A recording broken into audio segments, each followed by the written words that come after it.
I promised you bonus content this week, and let's start with Oregon's defense. Are we ending there? Maybe. I feel good about that side of the ball going into Penn State.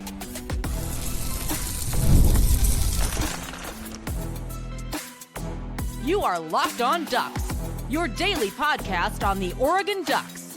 Part of the Locked On Podcast Network, your team every day. Yes, it is that time for a bonus episode of Locked On Ducks. I'm your host, Spencer McLaughlin. Thank you all so much for making this your first listen or your first view of the day. It's part of the Locked On Podcast Network, your team every day, your number one source to stay up to date with the Ducks. The mailbag is jam-packed, and I'm just going to roll through it.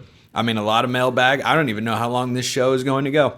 I really don't. I know it's brought to you by our friends over at FanDuel because right now, new customers can bet just $5, and if your bet wins, you get $300 in bonus bets to use across the app. Download the FanDuel app today. I have just an overflowing number of thoughts about this Penn State game. I'm going to share all of them this week because it's finally here. I mean, this is among the most hyped games in the history of Oregon football. This is 100% up there. I'm not saying it's number one.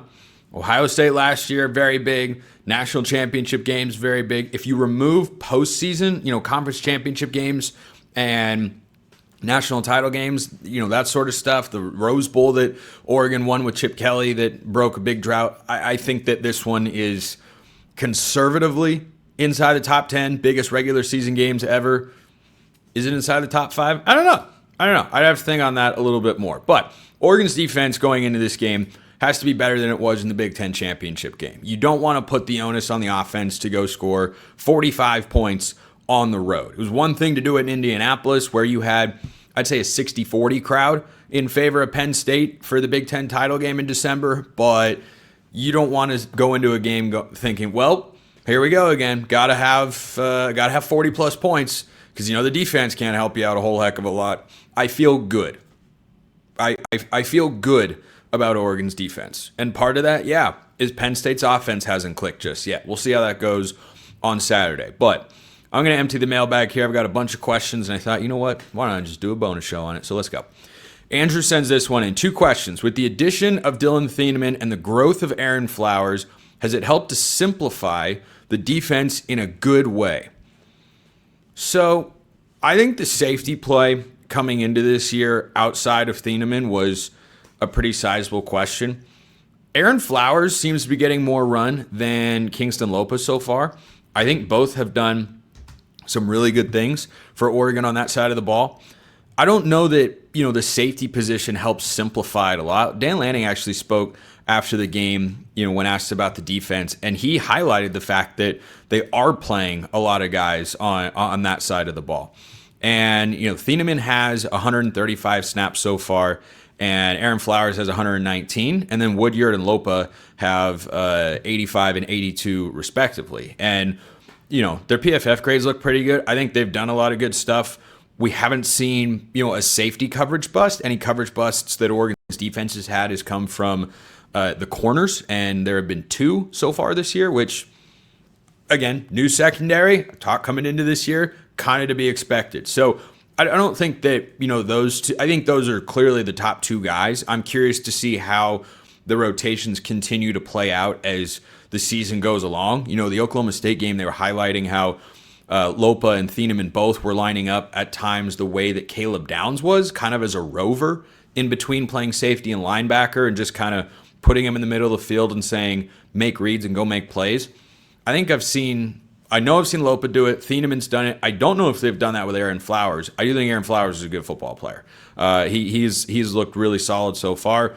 Biggest test of the year for everybody this week, of course. But I don't think that the level of rotation there is necessarily helping the defense broadly. Is like, oh man, they had to get these rotations now. Like, no, if they play a couple different guys because they want them in different looks or different situations, then I trust the staff at that point. Andrew's other question. Moving back to Oregon soon. Nice. Just got into golf. Oh boy. Any suggestions? What should be my first Oregon course? Well, I mean, that depends on where you're moving to entirely. But my favorite course in the world and in the state of Oregon is the Running Y Ranch in Klamath Falls. So that'd be my number one if you can get down there. All right.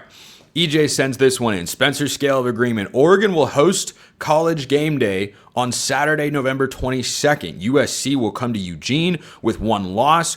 Both teams will be ranked in the top 15, and this will be a pivotal game deciding which teams play in the Big Ten championship game. Yeah, this is really possible, whether Oregon wins this week or not. I don't think both teams have to be undefeated that particular week. Now, USC's schedule until then is at Illinois, hosting Michigan, at Notre Dame, at Nebraska. If they go undefeated in that stretch, they could prepare. If Oregon loses to Penn State, USC could move up and be ranked higher than Oregon at that point, because those would be four really high-profile wins for USC. Then they play Northwestern and Iowa at home before they play at Oregon, second to last week of the regular season. So I think this is entirely feasible. Let me double check the rest of the schedule that week for all of college football. But yeah, I'm going to talk about this more on the full show that drops tomorrow. But Oregon's schedule suddenly looks significantly different for two teams in particular going into the rest of the season, and USC is one of them, to be sure. They have looked impressive so far. I thought they'd be a good team coming into the year. I predicted them to go 9-3. But the other games that you'll have to contend with that week, Tennessee, Florida, LOL. Billy Napier won't even be there. Wow. At the moment, the only ranked, so much can change between now and 2 months from now. Missouri at Oklahoma, that's possible. Missouri's a good team. Wow, Oregon USC actually is one of the higher profile games that week. So USC only having one loss, probably essential to game day getting to Eugene, and it's entirely possible Oregon would also have to have no more than one loss. But yeah, with how they've looked so far, I got to put a 7.5 on that. I do. I think USC will have one. Even if USC has two losses, that is not a particularly strong state. I mean, Miami, Virginia Tech, Nebraska, Penn State, Kansas, Iowa State. Maybe they do that one if those teams keep playing well. Kansas is good in the Big 12. Yeah, not a huge lineup of games for Oregon to contend with. But a lot of things can change between now and then. But that's a 7.5. I'll go to this one next. I got a question from one of my Locked On Ducks insiders out there asking if my confidence going into Penn State is more, less, or the same after the game against Oregon State. I'd say it's the same. You know, the game definitely didn't start the way that we would have liked it to. You know, 7-7 with 5:40 to go in the second quarter. That's way too long for that. One quarter is one thing, but I when I was going back and watching the game, I forgot how long that really went on because Oregon played such a dominant second half. And, you know, as I talked about in the reaction show, I think there was a big component of that was looking ahead to Penn State. Yeah, it's a rivalry game, but it's played in September. It's played during the day. You know, it doesn't have the same feel. Oregon State's in a horrible spot as a program right now. Trent Bray might not make it the end of the season. So I'd say the Oregon State game didn't change my opinion. Now, compared to the start of the year, my confidence in Oregon beating Penn State has gone up because so many things look good. I cannot say as I'm recording this show, I've migrated into picking Oregon to win the game. I definitely feel better about it than I did back in the summer. There are still a lot of challenges going into this particular matchup, though. So, yeah, I'd say after the Oregon State game, feels the same. Another one from one of my insiders out there. Mailbag, would you rather beat Penn State but lose to another team later or lose to Penn State, then go loseless the rest of the way? Better way to say that, loseless is not a word, would be to say win out the rest of the way. Would I rather lose to Penn State and win out or beat Penn State and lose to one other team? The question finishes with, yes, I just made up a word. You must choose before the Penn State game. Go Ducks. I'd rather beat Penn State as long as the loss isn't to Washington. If it's to, I know USC would be annoying, but, you know, Indiana, more discussion on them tomorrow. If Oregon loses or beats Penn State but loses to Indiana, or maybe they stumble at Iowa and get upset and something like that, yeah, that'd be preferable. But if you tell me that loss is to Washington or frankly even USC, man, that I don't know that I could swallow that. So I'm actually going to go with I would rather lose to Penn State if these are my options and guarantee that every other game is a win. Because I just wouldn't want to risk losing to USC in the home finale this year or to Washington on the road. So yeah, by just a hair, by just a hair. So more mailbag questions coming. There are a lot of them in here. There's so much to get to this week, including what should happen with this Oregon State game. Should Oregon even want to make the Big Ten championship game? There's a really good case, as we saw, for that answer being no.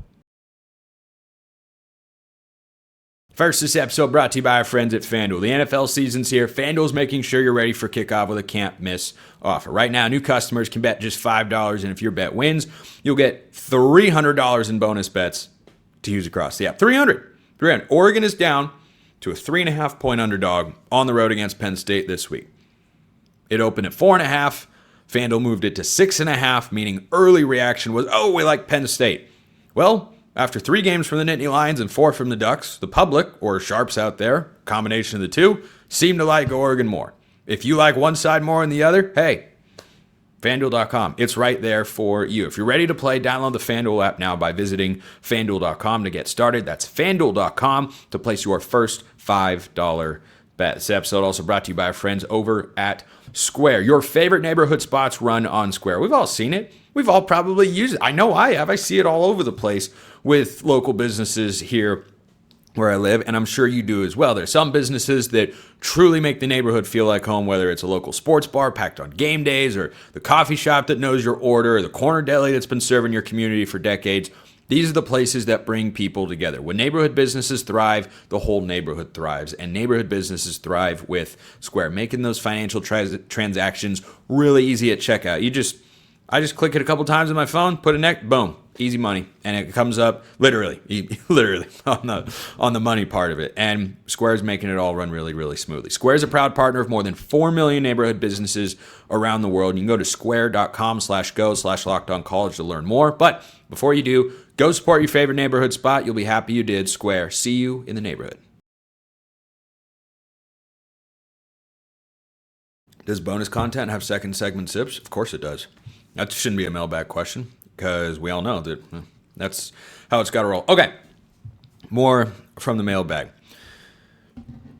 One of you suggested moving the Civil War to week 1 to make it a better game. And I talked about my thoughts going into the game on how I was feeling about it and how disappointing it really is that, it used to be a big game. It used to be fun, used to be more competitive, have bigger stakes. Yeah, Oregon's dominated since the turn of the century, and they lead the all-time series. But there's been a gap. Still, it just didn't have any sort of emotion. I wasn't worried Oregon was going to lose, even when it was 7-7 in the second quarter, because Oregon State just doesn't have the talent to keep up right now. Hopefully, by the time they play again in 2027, it's more competitive. Moving it to week 1, I think it'd be better, frankly, than playing it kind of in the middle of this conference slate. I think Oregon State would certainly prefer that because you don't have, depending on the season, from the Beavers standpoint, you wouldn't have the downside of what they've experienced this year, which is, we got no hope, and we're going into this game knowing we're not going to win. We're looking for a moral victory, and in some respects, they found it. On the other hand, Malik Murphy was 5 of 18 passing. I think that says more about Oregon than Malik Murphy and the Beavs, frankly. Their pass defense is really, really good. Oregon's, that is. So, yeah, I think it's an interesting idea. I know that the schools have had conversations about keeping the matchup going. It's going to take a break next year. Hopefully that serves as an opportunity for Oregon State to build themselves back up. I want the game to be fun. My everydayers know I am a college football traditionalist. I don't like that a lot of things have changed when they don't need to. I think evolutions are important for the sport and adapting to a modern landscape, but getting rid of certain traditions is not something I enjoy. These teams will not play next year for the first time since like the 1940s. So I lament that. I'm glad the series will return one day, and I hope the Beavs can be more competitive because, what was more fun, Saturday or 2009 with a Rose Bowl berth on the line? What's a more core football memory for you as an Oregon fan? I think I know what the answer is. That was a rhetorical question. Of course, it's 2009. So, yeah, I think moving it to week 1, it could be fun. I see the appeal. I don't know if either side wants to go for it, if the scheduling could work out. But, yeah, I think it would add at least a little bit more juice to the game. You don't get rivalries early in the season that often, but, yeah, that could be fun.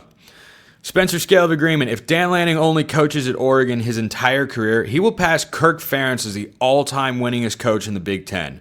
Kirk Ferentz won his 206th game recently.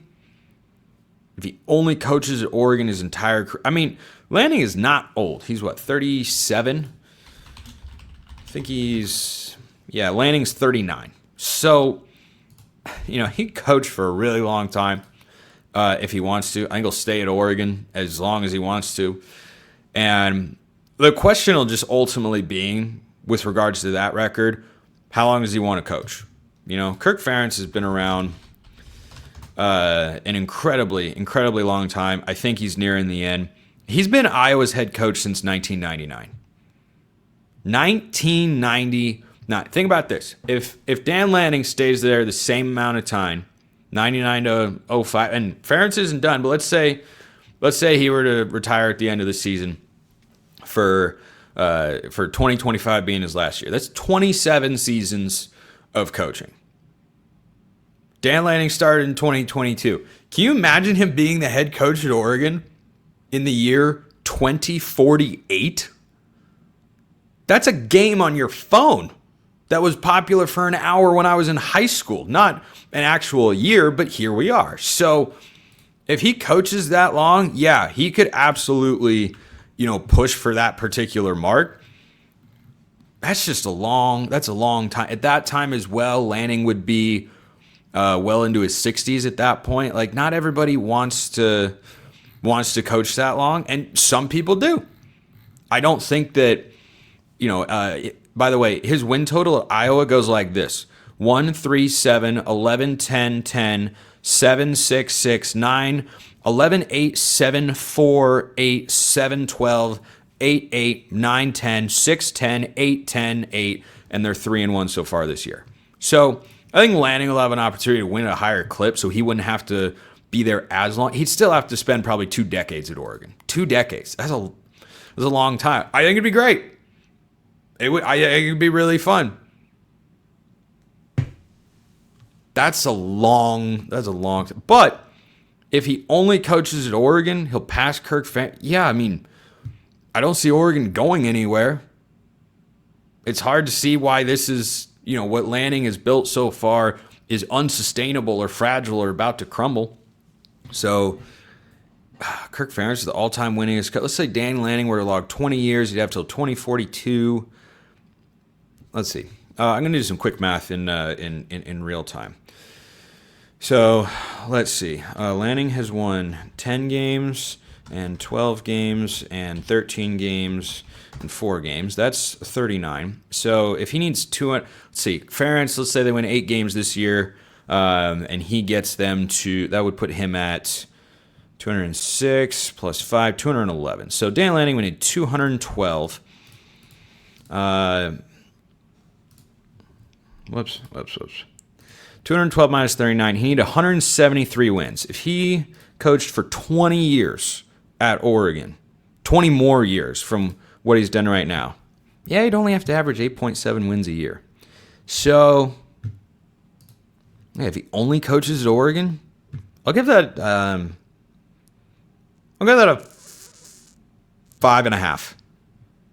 5.5. And it's not that I don't think Lanning would be able to win at that level consistent. I think it's a matter of, would he stay for that long? Like, if you guarantee me he stays for that long, then that answer is probably a 9.5 on Spencer's scale of agreement. So, another one. Should Oregon want to avoid the Big Ten title game?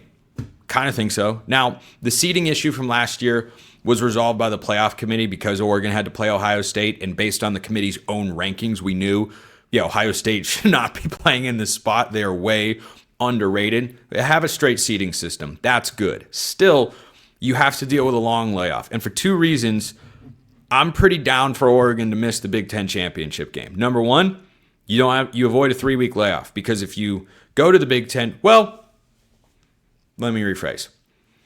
Oregon winning the Big Ten championship would result in them getting a bye. Now, if they go 12-0 in the regular season, they might get a bye anyway. Depends on what the other resumes look like. But it'd probably be 4 conference champions. Probably, depending on what Miami does.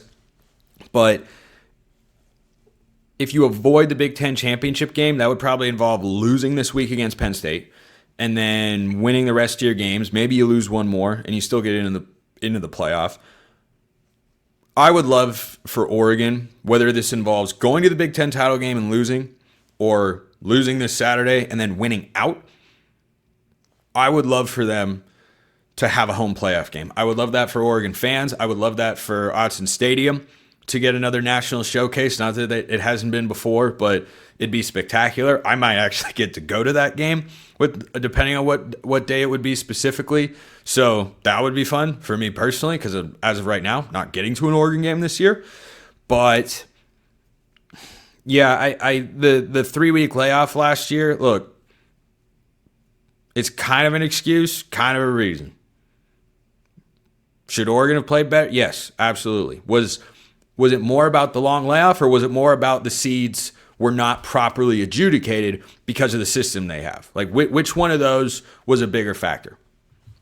I think it's kind of too early to tell. A team that has a first-round bye in the 12-team playoff is not going to lose every game. They lost every game last year. They're not going to lose every game forever. And part of the reason that was the case is one of those teams was Boise State, who we all know shouldn't have had a bye. So should they want to avoid the Big Ten title game? I don't think that's the way that Lanning runs the program. I don't think that's the way that he and his players should want to be thinking. They have to gimmick our way to do this. Like, no, you know what not to do after having a long layoff. So just figure out what the right thing to do is and how you make that adjustment if you put yourself in that position. But you go out every game, you never want to lose. Like, we could say from afar, hey, be okay if we lost. But internally, no, you never project that. So should Oregon want to avoid the Big Ten title game? Kinda. Like 11-1 home playoff game. Sounds fun. Like Notre Dame last year, no conference championship game, lost to Northern Illinois, won every other game. Like, if Oregon loses this week, wins out, home playoff game, pretty good. Mason, hey Spencer, I know on the show you talked a bit about game day being at Penn State, Oregon, but what would your SSA be for game day being in Eugene for Oregon against USC? Didn't realize I put that same kind of question on here twice. So I talked about that early in the show. So Mason, you got your answer. EJ sends this one in. SSA, Jaron Kiave Sangopolotele, or JKS, will end his college career throwing for mighty Oregon. I've heard that Cal is already working behind the scenes. They got embarrassed by San Diego State on Saturday. It's a classic Justin Wilcox move. I've heard they're already working behind the scenes to put together a sizable NIL package to keep him in Berkeley. Is it as much as Oregon be able to throw at him? No. If Dante Moore's one and done starting, goes to the NFL draft, will I talk about JKS on this show? 100%. That dude is so good. He looks so incredibly good. Not that I don't like Austin Novosad or the potential of Luke Moga or Achilles Smith one day. I'm telling you, JKS is playing Power 4 football right now, and he is a dude. But would he want to leave? Cal's where he always wanted to go. And they're going to give him as much money as they possibly can. There's more money there than you probably think. I'm going to put you said he'll end his career, so maybe he sticks it there. I'm going to put this at a 3. This is a 3. Because it's not a need for Oregon. It's not like they don't have other options at quarterback. It's just that if you could go get a better one, yeah, you'd consider it. All right, last one. Long mailbag show. But a lot of things to talk about this week. In the college football playoff, on the Ducks' way to their first championship, in which order would you want to face Cristobal, Ryan Day, Kalen DeBoer for the best storyline? In this scenario, we would play the first round at Autzen, go Ducks. Cristobal is first, and I don't know that it's close. Ryan Day is third, DeBoer is second. The revenge factor with how those games went against Kalen DeBoer, yep, that'd be fun, no doubt. Cristobal is number one without question. because he decided to leave. We didn't force him out. Oregon was going to extend him. And by the way, I would just like to point, I've made this point before, and it bears repeating. It is worth repeating. Mario Cristobal would have continued to succeed at Oregon. Do I like Dan Lanning better? Yes, I absolutely do. Mario Cristobal has his team ranked inside the top 5 right now. You know why? They're a really good football team. And it took him a while to build things up. Now he's got it built. They beat Notre Dame. I didn't think they would. They did. Mario would have succeeded at Oregon. Mario is succeeding at Miami. He gets a pretty bad rep amongst Oregon fans because of certain holes and flaws that he absolutely has. I'm not trying to sit here and say that those haven't existed over the years, that I haven't seen them before. However, Miami's probably a playoff team. They're the clear favorite right now to win the ACC because Clemson's a dumpster fire. But yeah, when the guy who left your school is on the table, that, for whatever the reason, the best storyline would be, Mario, you wanted to leave Oregon, you wanted to go home to Miami, felt like you could have the same level of success. Well, you've had time to build it up, and the guy who took your spot is in a better position. So that's what a win over Miami would say. So yeah, Cristobal is one, then there's a gap, and then I go DeBoer, and then Ryan Day. So, good mailbag. That was a 26-minute mailbag show. There will be a full show tomorrow, so the content shall indeed continue because there's so much to discuss. Appreciate everyone listening. I'll see you next time. Until then, hope you all have a wonderful rest of your day, and go Ducks.